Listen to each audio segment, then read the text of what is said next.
Haya, tufanye tour kidogo ya YouTube setup yangu.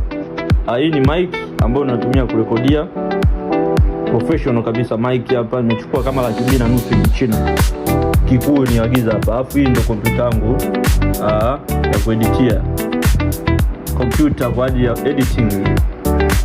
Lakini hapa kuna audio card. Hii sound card kwa ajili ya sound mixing. Lakini hapo lazima una access ya internet. Access ya internet ipo pia. Tumia Airtel connected. Kwa maana ya wifi. Lakini hapa na beautiful light. Ona, hii ndio light yangu kwa ajili ya setup ya camera wakati tunafanya recording.